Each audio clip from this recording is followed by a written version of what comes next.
Has anyone tried how's chapter 8 homework going? Are you guys?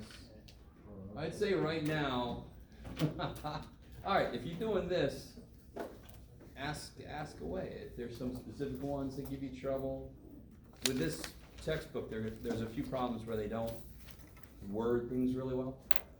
So I understand some of the problems are kind of like, I don't know what they want from me. So when nobody asks me questions for those, I'm like, okay, nobody's doing it, or nobody feels comfortable to ask those questions. So let me know if there's anything from chapter 8. Has anyone even snuck into chapter 9 yet? I'm getting some looks like, no, okay. Okay. If there's, example from, yeah, go ahead. Like 8.2. Let me remind myself what I'm gonna do here. 8.2. Oh, okay. All right. So 8.1 was the basic confidence interval, z-scores. 8.3 was for p hat, right? The book uses p prime. I always forget that, but the confidence interval for percentages. And 8.2, of course, is where we learn t-scores. So I mean, an example would be something like, you can even take one out of here. Oh shit. Can you do 107? Wait, which one? 107.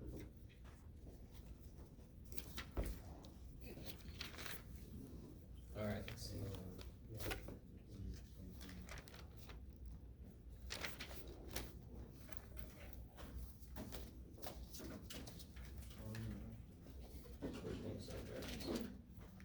All right, there you I guess my question is, when you're looking for the t-score, are you using n or n minus 1?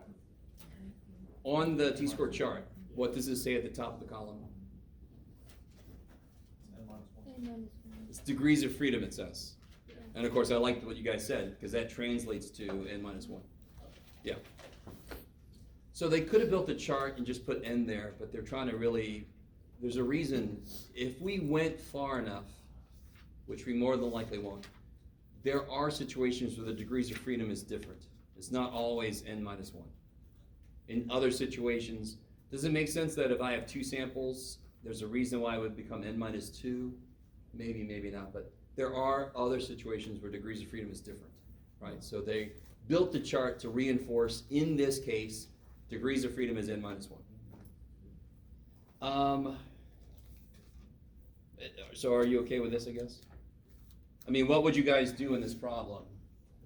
Put it Put in the L1. Yeah, put it into L1, do one of our stats, gather all the stuff I need, right? Is the sample size big enough? Yeah. Is it? No. No, but what does it say? It does say that it's taken from a distribution that's approximately normal, so we don't need as n greater than 30, right? Okay, I'll lock it. Yeah. Okay, is that okay? If not, it's okay. We can do an example.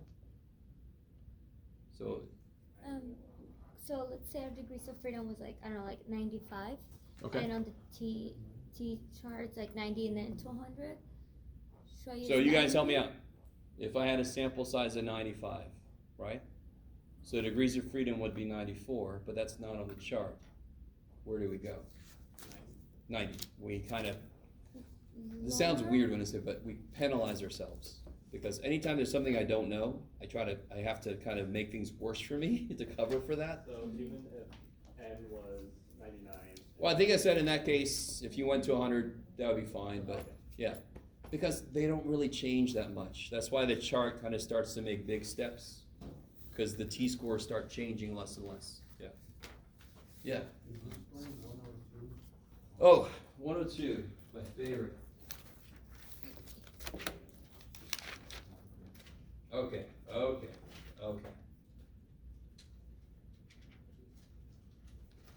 So, numbers, big, gross, who cares? If I gave you an interval and it went from 5 to 7, right? Do you know what the sample mean had to be? If I had a confidence interval that went from 5 to 7. And how do I create a confidence interval? Don't I do x bar plus or minus the error, right? You guys with me so far?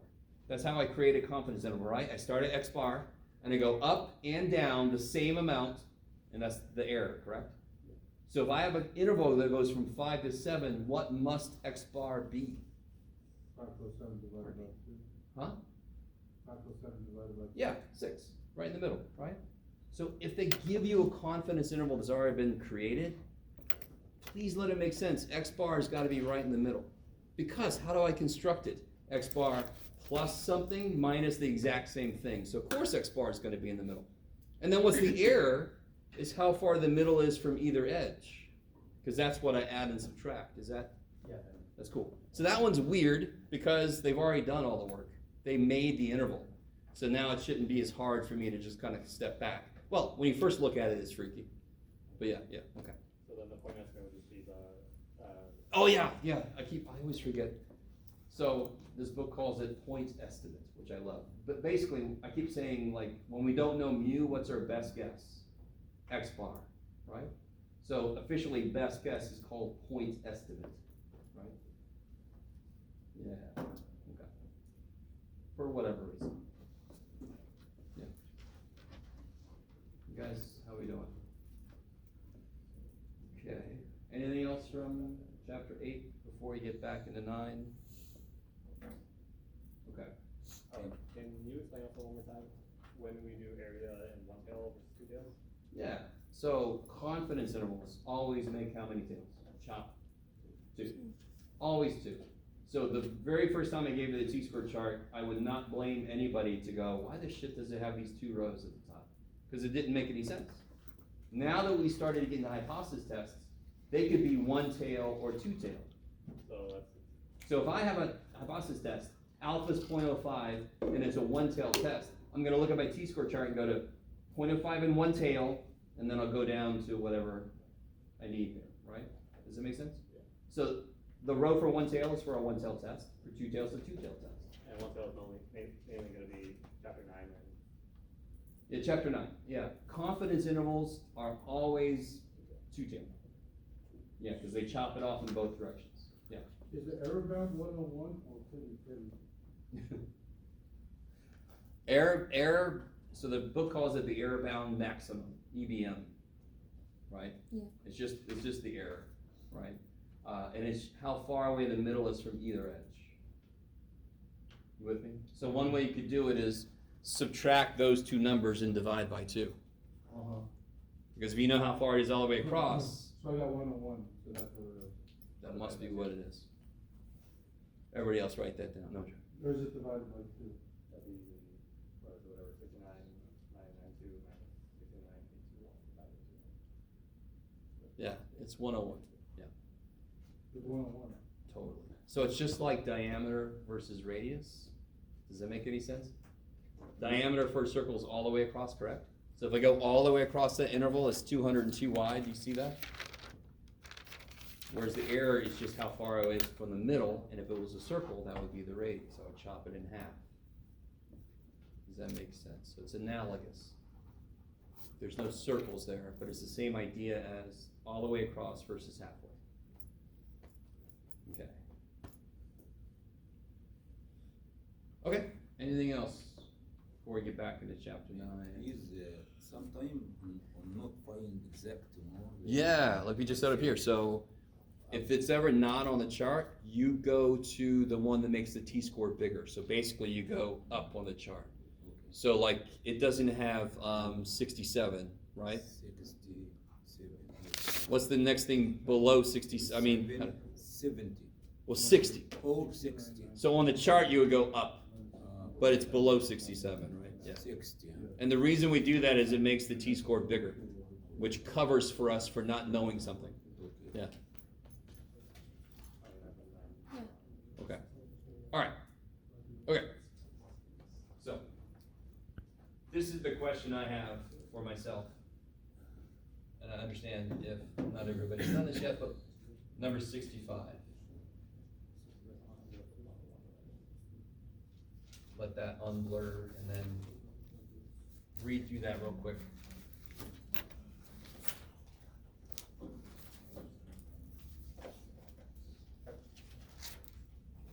So read through 65 real quick.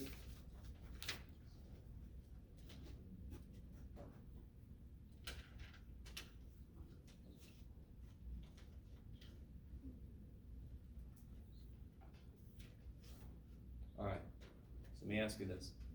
What's the claim being made? Teenagers spend 4.5 hours on average. Nope, that's not the claim. No, that it's got more. To go further, the organization thinks that, so the key words you're looking for are we believe, we feel, we think, we claim. That would be awesome if they use the word claim. We believe, we feel, we think, we claim, right? There's got to be something somebody believes or. So the very first question, very first statement is just that's what it is. 4.5 hours. That's what they reported before. That's what it was. Now they think it's higher. So what would that look like in Math-ish? Don't even look at the answers, right? Don't look at the possible answers. Tell me. It's Mu is greater greater. than 4.5. Mu greater than 4.5. Okay, who remembers? Would that go in for the null or would that go in for the alternate? What's true about the null? The null has to have Equal. an equal sign of some sort. Does mu greater than 4.5 have an equal sign? No. So it would have to go where? All. HA. Ha. Right? What's the only HA that's got mu greater than 4.5? Oh. A, B, C, D. D. D. Right? Now, real quick. Let me see if you guys are cool with this. Statistics is one of the newest branches of mathematics. Who in here knew that? Anybody know that? Yeah. I'm not going to make this into a history of stats, but just to let you know how big of a geek I am, I read books about histories of statistics. So that's for my fun. So in the early 1900s is when a lot of the statistics we use today was sort of like the groundwork was laid. So it's a very new branch of mathematics comparatively. There was gaming theory way back before that, but it wasn't really solidified into something like a branch of statistics. There are books, there are instructors, there's a lot of disagreement about a lot of things in statistics. It's not settled. It's not like algebra, right? This book is weird because there are some people that say HO should always be equal, and there are some people like me that say that's dumb. It should just always be the opposite of HA. This book does both. Now look at me. If HA is mu greater than 4.5, what should HO be? Should be the opposite. What should it be? Less than or equal to 4.5. But the only possible answer to this question is D, because that's the only one that has this right. And they have an equal sign there, right? Okay. Huh? Equal here, there, greater than, less than also. 1. What's that? What? So, yeah, Like you can't, how, If B is good, same. B can't be right because that's not the right way. The claim is it's gone up, right? Opposite, say opposite. Yeah. So I can't be B. It's got to be D. Okay. Well, but they're saying that the mean is 4.5. Sure. Yes. So again, I'm a firm believer in the two statements should be opposite of each other. And that is one camp. It's not just me, thankfully. That's one camp. There's another camp that says HO should always be equal to. And then this book sort of does both. It's kind of crazy. That's a major side note, so don't freak out. Okay. I just wanted to put that up there because somebody asked me that earlier. Okay, so let's do this. Let's remember what we did last time.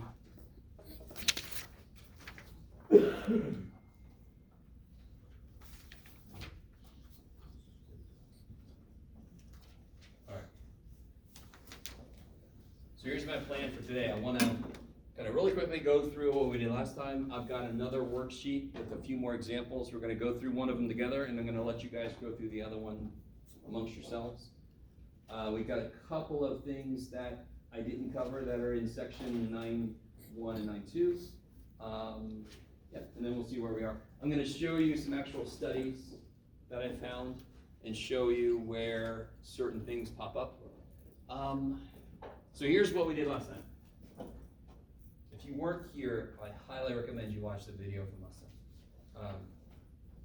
So the very, very, very first thing we worry about if I'm given a problem like this is what the claim is. The claim gets me going. And it sounds like nobody disagreed with this, but whatever the claim is, if it has an equal sign, it goes next to the HO. If it doesn't, it goes next to the HA. And real quick, there's no reason it's gotta be that way. We just chose it. There were choices that had to be made.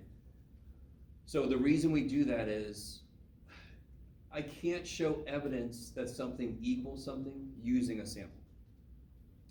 And I think we talked about this last time. If I took a sample of Grossmont students and I got an average age of 24, is that evidence that the actual average age of Grossmont students is 24? No. But it certainly also at the same time is not evidence against that. It's just also not evidence for that. So it's basically doesn't do shit for me. If somebody claimed the average age was 50, and I took a sample of 100 Grossmont students and got 24, that sounds like it could probably be evidence against it being 50. Do you guys agree? I really want you guys with me because the basic concepts aren't that crazy. So the way we set this up is that the HA, since it will never have an equal sign, is the one I can show evidence for. It will always set up where our rejection region is going to be. In this case, since HA is greater, our rejection region is going to be one tail, let's see for you guys, yeah, up. Right? So sure enough, later, when we drew the rejection region, that's why it's up here. In order to show evidence for this, I need a sample that is really far up. How's that so far? Is that all right? Okay. So it's a one-tail test. What's the only way it could be a two-tail test? If something is less than X or less than something else. No? No? I like that though, but for a hypothesis test, totally different. If something is greater than or less than X. Sure. So what would the claim have to be? So if my claim, listen to this. Guys, if my claim is directional, what do I mean by that? If I claim greater than, less than, if I claim it's increase, decrease, that's a one-tail test. Then it's only one direction that I care about, right? If my claim was the mean has changed, what does changed mean? If the mean was 11 and now I think it's changed, it could have gone up or down, that would be a two-tail test. So if my claim was the mean is the same, the opposite of that is different, and that would be a two-tail test. So if my reading and I see a directional word, we think it's increased, we feel it's gone up, we believe that it's now less. Those are all directional words. That's going to be a one-tail test. Okay. All right. So the very first thing we do is just write the claim down, and then we figure out where it goes. And I can immediately tell how many tail tests it's going to be. Step B is very old news. We're used to this. You got to show me why you're allowed to do something. So this is just, is it normal? And then of course, one extra step, do we use Z or T, right? So I always got to tell, did they say it's normal or is the sample size big enough? And which standard deviation do I know? Okay. So what are we talking about? What are we allowed to use to talk about it? How far away is far away enough? That's this step. Did we make it far enough away? That's this step. Okay. So I set up what we're talking about. I set up what we're allowed to use to talk about it. I set up where does evidence start? What's far enough away? And then I check, did we make it far enough away? That's the first 4 steps. And then of course the last step is everybody's favorite, the conclusion. Okay. So one thing we didn't talk about, let me do this one actually. One thing we didn't talk about is the p-value. So let me talk about that right now. Let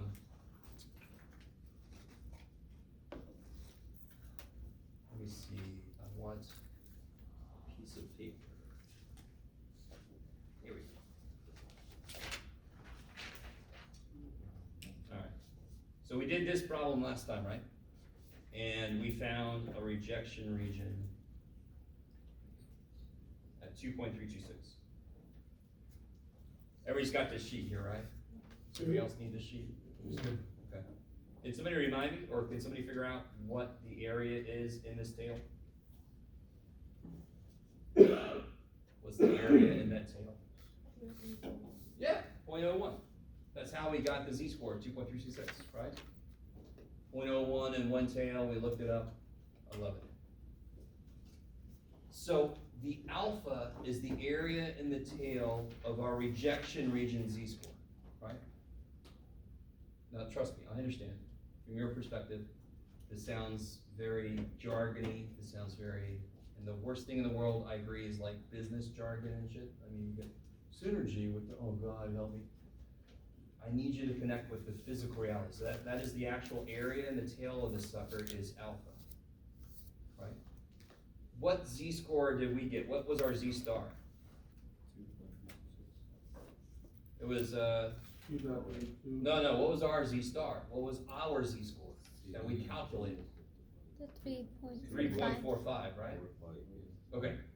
Can somebody figure out what the area is in the tail of 3.45? What's the area in this tail?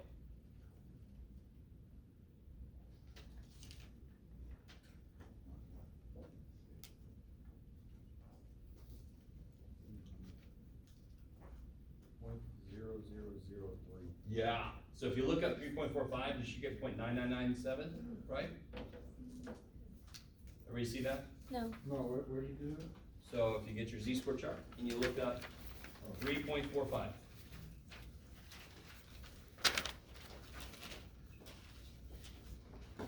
Right, get 0.9997, is that cool? So why did he say 0.0003? Because 0.9997 is below what I looked up, right? So what's above? 0.0003. Okay, so what does all this shit mean, Joe? Well, real quick, this problem, what was it? This was thought to be 10.15, right? Yeah. Okay, so that was the supposed mean.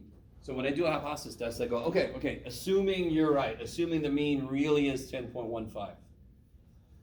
If I get a sample out here more than 2.326 steps up, what's the chance of me doing that if this really is the real mean? What's the chance I get a sample here? 1%.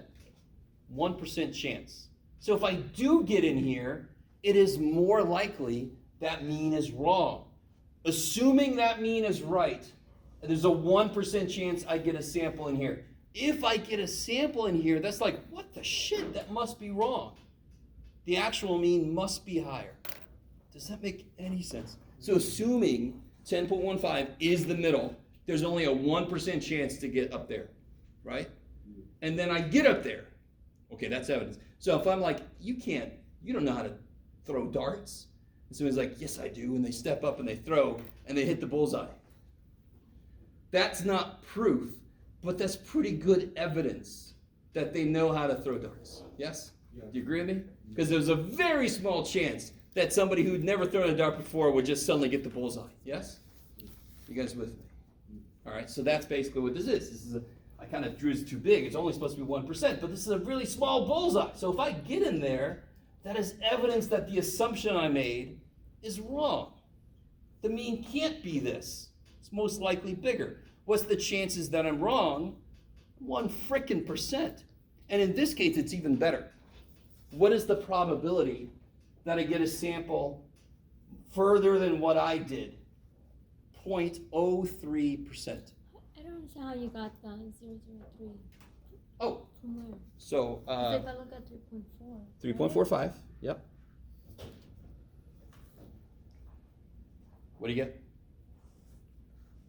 The 9996. 9997. Okay. Yeah. And that's gonna be that way, right? Because the chart always tells me below. Oh. So what area is above, 1 minus, yeah, Okay, okay. thank you. All right. That 0.0003 number, that is the p-value. That is what we call the p-value.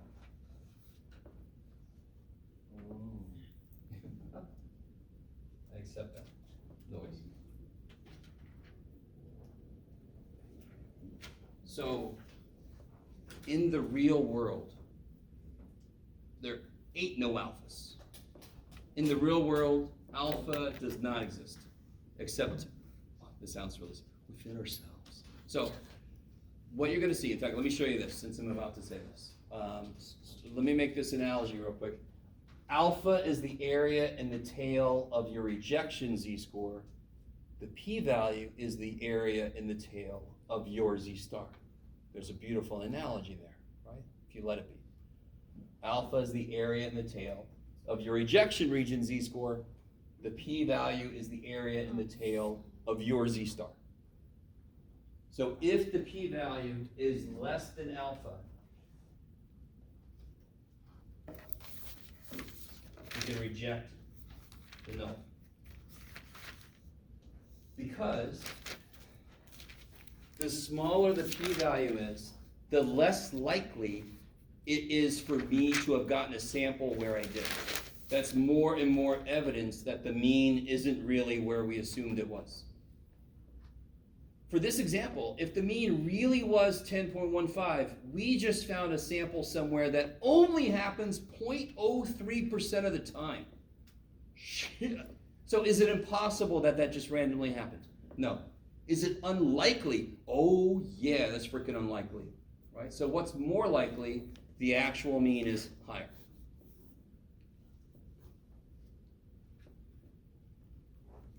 And the crowd goes, man. All right. So let me show you this real quick. Let's see what I got here. I got a couple of studies I found. This one I like.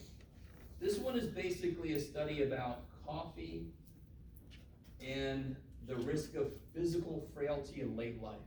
Okay. So all I do is I think I showed you this. I go to Google, I type the word study, I restrict it to be within the last week or the last month, and then I just see what studies have come out recently. So this is one of them that came out recently. One reason I really love this, and you guys can see this, it's just got a shitload of statistics. What is all this here? What's all this noise? Yeah, well, sort of, yeah, it's the quartiles, right? It's just missing the low.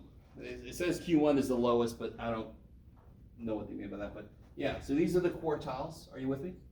That's kind of cool.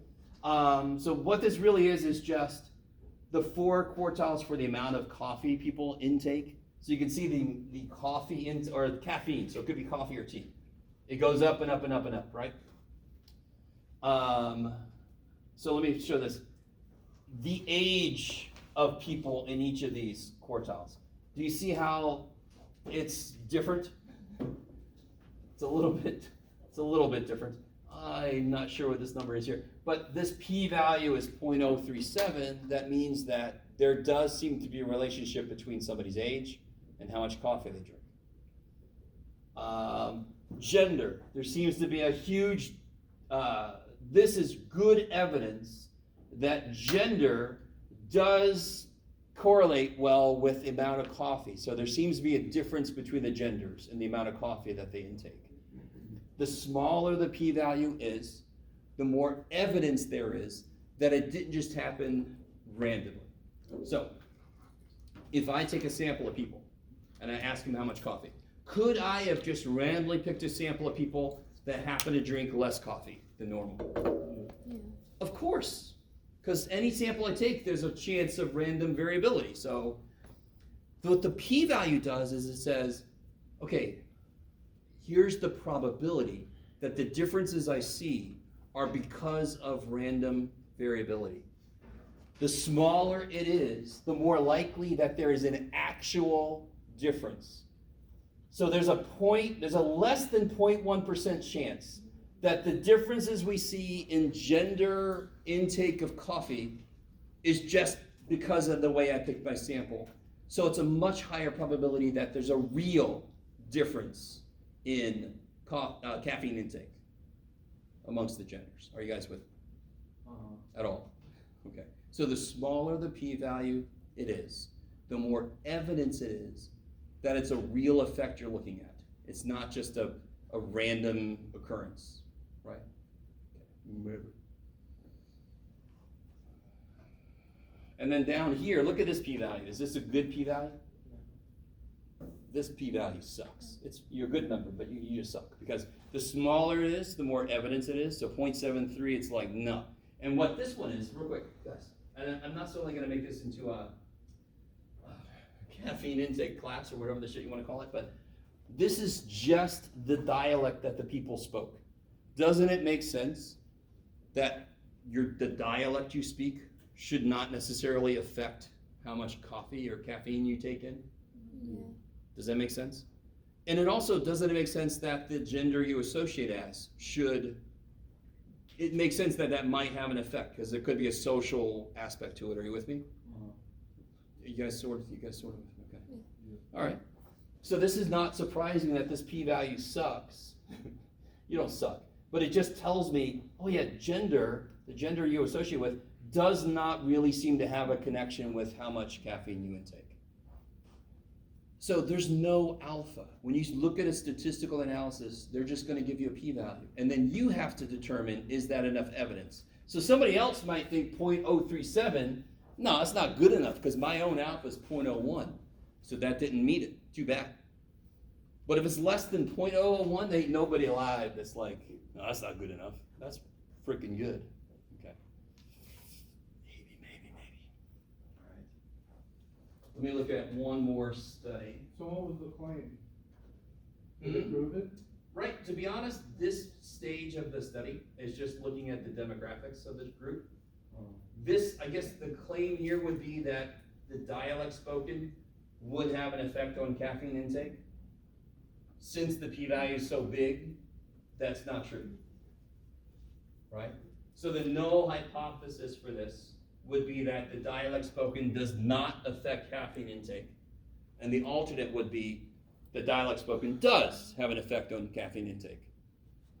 P is really big. That's not evidence for HA, so I can't reject HO.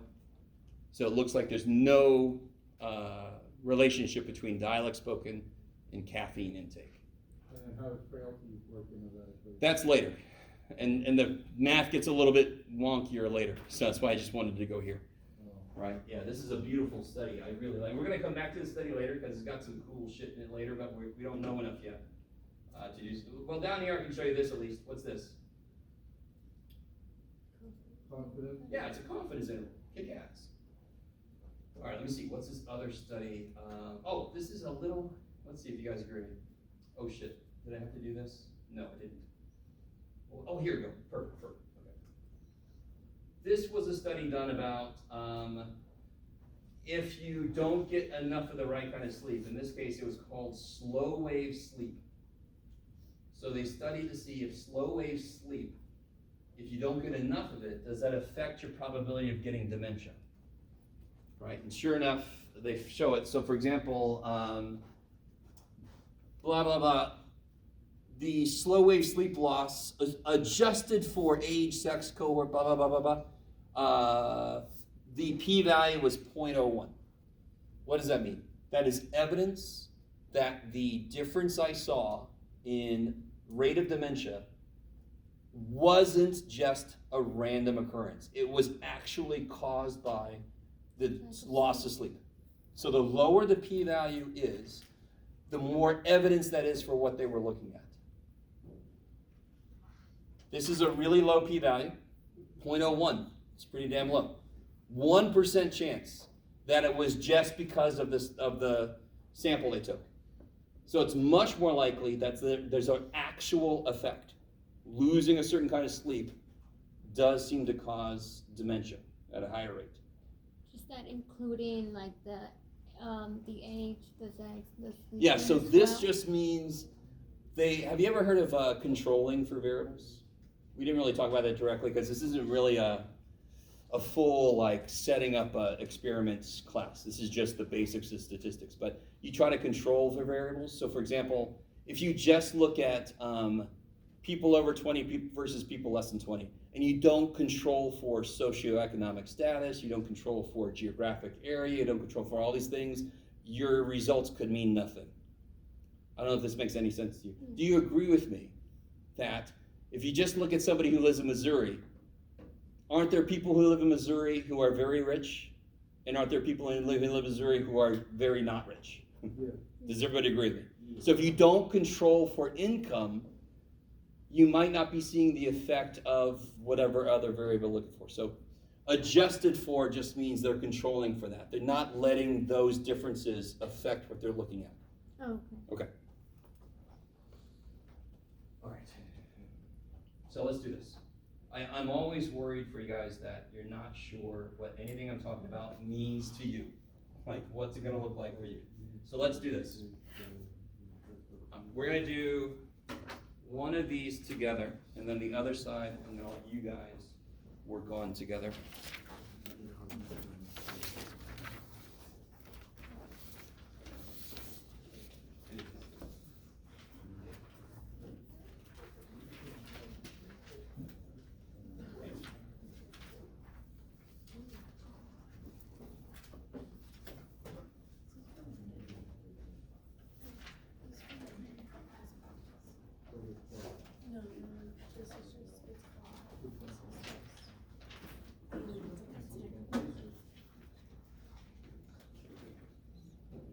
I don't know if you get about 0.35. Oh. All right. What's this? So let's do number one together.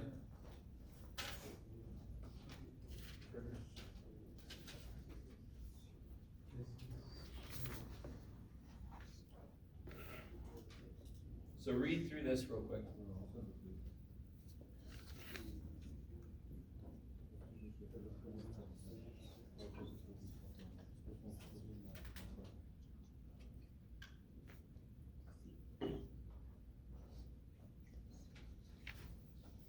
So on one level, I want the premise to make physical sense. So Subaru, of course, would know all the data about their various cars. So the Subaru Forester specifically, across all their assembly places, takes an average of 27.2 hours, right?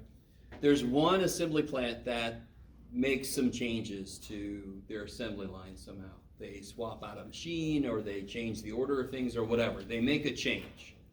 And Subaru's like, oh, okay, let's see what happens. Did that change your assembly time? No. Right? Well, what do you guys think? So it says they're still the same overall? No. To see if their assembly time is still the same, right? Mm-hmm. All right. You guys all with me? So that is the claim. Do you guys see that? That is the claim being made. We want to go see if it's the same. So we're going to test that claim. Okay. So that's where you start. You almost ignore everything else at first. The minute you find a claim, you sort of write it down in Mathish. So what would that look like in Mathish? M equals 27.2. I'll allow it. Mu equals 27.2. And that's We'll get there. It's not quite right. We'll see. The number that would never show up in the hypothesis, in the HO or HA, is a sample mu, because when I am making my claim, I have not taken a sample yet. We are not in the real world. We are in the classroom setting. So they give us everything at once. Blah. We have got to ignore the 26.7 for right now, because that came from the sample, correct? Yeah. So the claim has to be about some known number. Yes? Can it also be mu is less than or equal to 27.2? Why? Because one, they're trying to see if the changes is making their time faster. Did I say that? No. Okay. So again, you cannot look at the sample number, because that would come later. Are you guys with me? So they made a change. They made a change, and then they're worried. Did that change the time somehow? Do we know if it made it faster or slower? No. So our claim is it's the same as it was. And then we're trying to find evidence against that. Does that make sense? We're assuming it's the same, and we're going to go in and see if we can find evidence against that. That's basically how science works, right? All right. So the Yes. claim is what they're kind of giving you, not what you're trying to find. Because A claim- I thought the same thing, that it could be because you don't know if We it's don't changed know. or not. Totally. So can it also be like the equals, like maybe not equal? the Oh, same? okay. We're not going to see if their assembly time changed, right? We're going to see if it stayed the same. So that is the claim that we're making. We're making the claim that they stayed the same. We're trying to test that claim. Okay. All right, clear.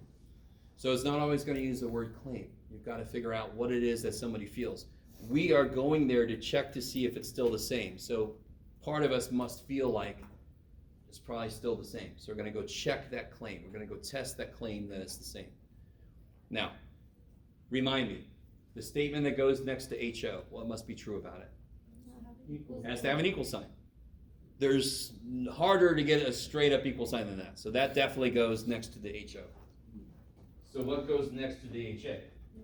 Not equal. Yeah, the opposite of equal is not equal. Yes. Again, do not look at the sample number because we don't have that yet.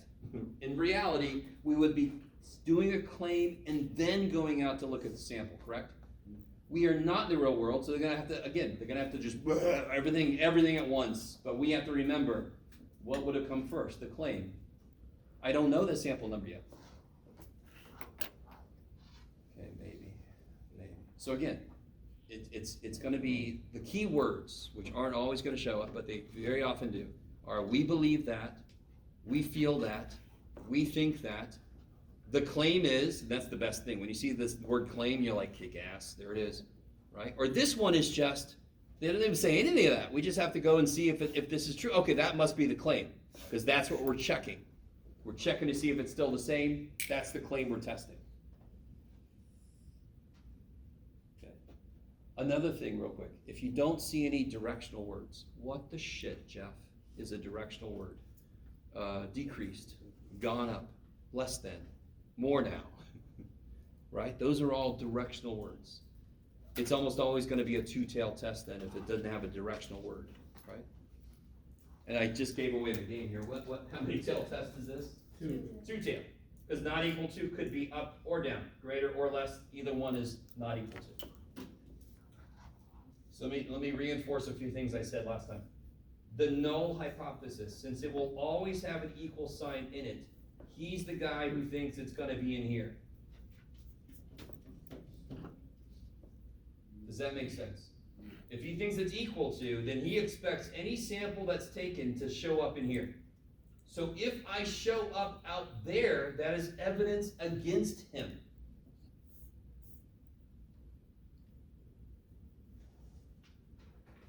All right, what about part B? This is the part that is older. Two things we got to check, correct? What's the first thing that tells me I can do something in the first place? If it's normal. Sample size is greater than 30. Yeah, it doesn't say it's normal, but the sample size is 73, which is greater than 30. Right, so chicken lettuce tomato set, or central limit theorem says. Good. And then so now I know I can do something. What is it that tells the difference between Z or T? Standard deviation. Which standard deviation? Population. So I get way too many people on this step, they'll just say, oh, I know the standard deviation, so it's Z-scores. And I'm like, no. There's no the standard deviation. Which one? So in this case, it's population. If you ever find yourself going, I'm not sure, that's a freaking sample. Because that's what it is, unless we say very specifically. Either you'll see something like, all of these have a standard, okay, that's population, right? Or you'll see the word population. Otherwise, it's a freaking sample. Okay. So I know sigma, so therefore, what can I use?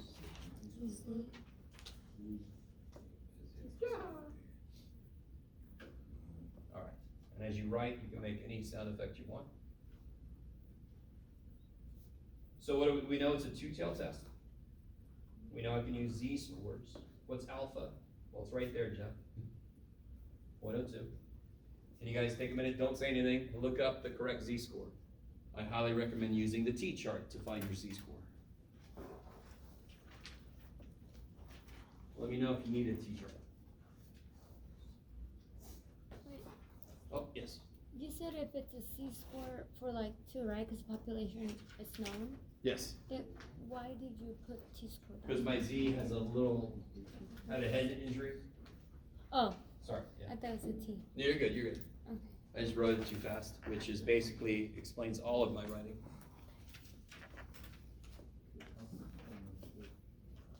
So it's two-tail, 0.02, z-score, right? So which column are you looking at?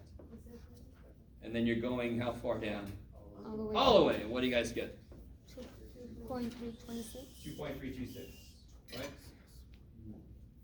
Two-tailed test, so there'll be one here, which is negative. We're the humans, we have to know that it's negative. There's one up there. Chart's dumb, it's always gonna give me a number. I have to know when it's negative or positive, right? So let me say this again, I'm gonna say this a lot. The null hypothesis always has some kind of equal sign. It always thinks it should be in here. Therefore, if I get out here, what does that mean about the null? Looks like he's wrong, right? The guy who thought it should be in here, I should be able to say it looks like they're wrong if I get out there. How do I get out there? How do I get here? What's my z-star gotta do to get here? Smaller than negative. It's gotta be less than negative 2326, or how do we get it there? Greater than positive 2326. So now tell me again what I just said. If we do get into one of these areas, what can we do to the HO? Reject the hub. Support the hop. I like it. So I just said the same thing twice. If I say the first dude is wrong, that implicitly means I'm saying the other dude looks to be right.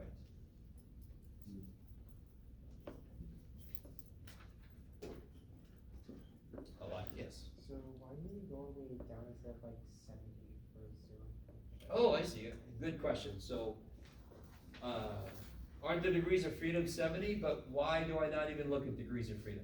The z-scores are at the bottom. Why don't I stop? Because I know I'm supposed to use z-scores. And where do z-scores live on this chart? At the bottom. So if you stop, you get a t-score. If you go all the way down, you get a z-score. Does that make sense? Is that right? Okay. So you gotta go into that chart knowing which one you want. So again, let me reiterate. I can just read. This tells me what I'm gonna talk about. This tells me what I'm allowed to use to talk about it. This tells me what's far enough away for evidence. So of course the next step should be how freaking far away did we make it? Did we make it far enough, right? So somebody tell me anything about the sample. Means 27.2. Somebody else tell me something else. No, the mean is not 27.2. No? Nope. Tell me something about the sample. The sample size is 70. All right, sample size is 73. What's the sample mean? 26.7. There it is. Oh. From a sample, we find the mean, yeah, okay. You guys see that? It's gonna suck a little bit. There's gonna be two means. There has to be. There's gotta be a mean that we're assuming is true, and then a mean from our check, our sample we take. What's sigma? 1.77. And what do we have to do to that? 1.77. Yeah, 1.77 divided by square root of 73. So what do we get for the new standard deviation? Something or other. 0.2 something.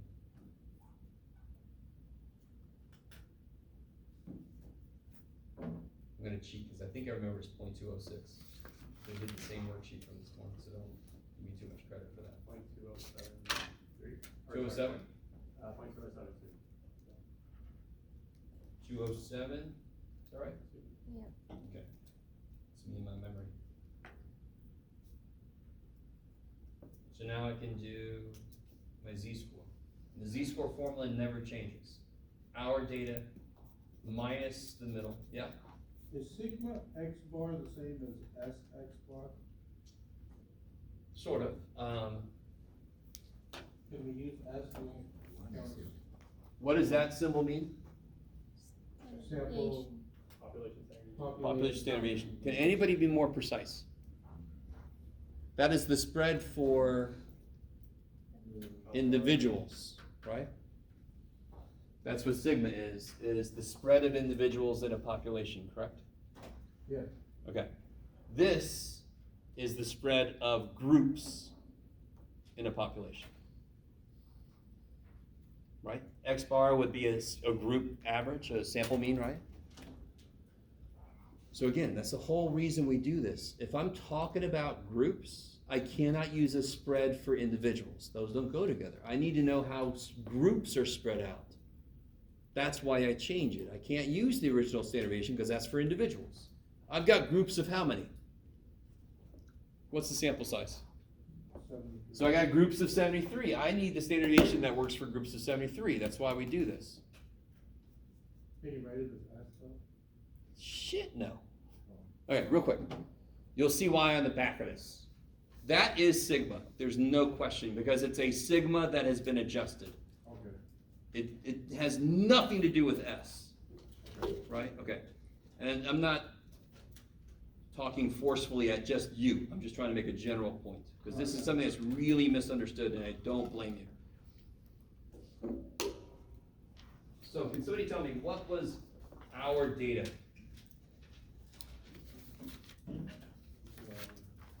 26.7. Yeah. And what's the supposed middle? 27.2. Divided by the correct spread.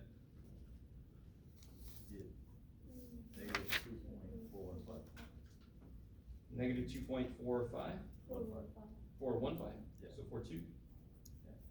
Yeah. Okay. Everybody agree? All right. Now visually, can we already tell if we made it far enough away? Yeah. So that's why I ask you to, when I say define, I really mean draw.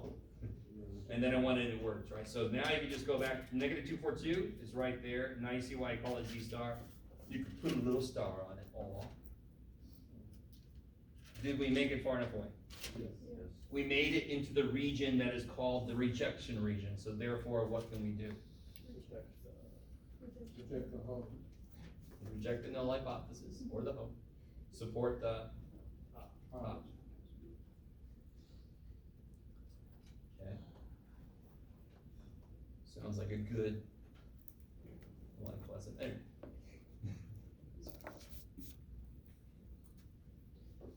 You guys all with me? Yeah. Okay. Now, just to throw this on top, let's see if you guys are cool with this. P-value. What's the area in the tail that our Z star just made?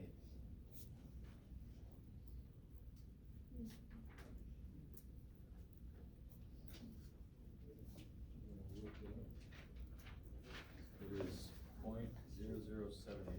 Yeah, so if I look up, what was it? Negative 242, 11, 0078, right? Now, if this is a one-tail test, that would be the p-value. This is a two-tail test, so I double it to get the p-value. Can somebody tell me on this picture where alpha is? Where's alpha on the picture? Yeah, both sides. So there's half of alpha here, correct? Yeah. So to make it fair for the p-value, I gotta double this number. So what's the p-value? 0.0156. Yeah, 0.0156. How does that relate to alpha? Alpha was 0.02. How does that relate? Alpha over 2. No. How does that relate to alpha? Which one's bigger? P-value or alpha? Alpha's bigger, right? So p-value is less than alpha. That also means reject the null. So let me tell a little story. about a boy named Jeff. So when I first started teaching statistics, I hadn't really taken a lot of statistics yet. I did not understand why we figured out the p-value. I'm like, didn't we already get the answer? Isn't this the answer? We reject the no, we support the, oh, we're done. But what did we just look at earlier? There is no freaking alpha in the real world. We're not going to have a z-score to compare it to in the real world. We just report p-values. And we let other people that are reading it make up their own minds.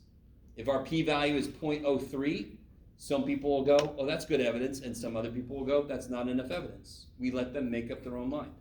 Does that make any sense? The p-value is king. You've got to figure it out in the real world, because there ain't no freaking alphas anywhere in the real world. Okay, all right, okay. So, here's how you write the conclusion. Did we make it? Did we succeed? Did we find evidence? Yeah. We did. So we have found sufficient evidence.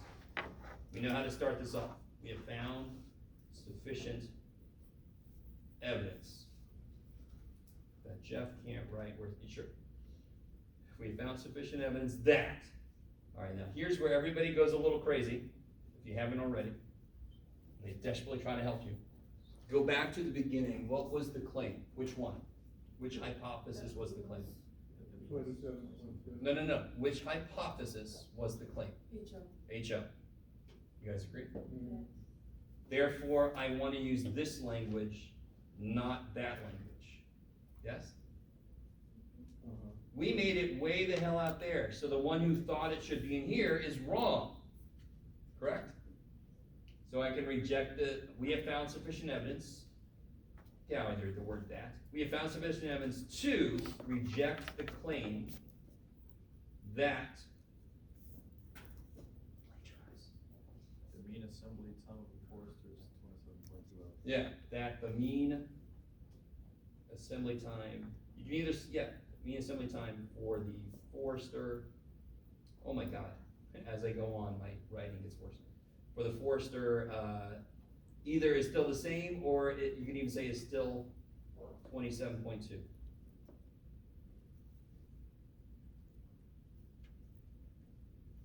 So the claim we were checking was it was the same, and we found evidence to reject that claim. Do you have to say still? No, there's a ton of ways you could write that. I could have written this as we found sufficient evidence to reject the claim that the mean assembly time is still the same. Hours. No, it's still the same, right? Or yeah, I could put hours there, sure, I should. There's a lot of different ways you can write the conclusion. They just all have, you better be referencing what the claim was, right? Yeah. All right, so let me do what a lot of you guys wish I would do, and shut the hell up and let you do the other side. Please get together with somebody else, unless you really don't trust anybody. Then you can work by yourself. Call me over if your group needs help. If you need to borrow a calculator coming up,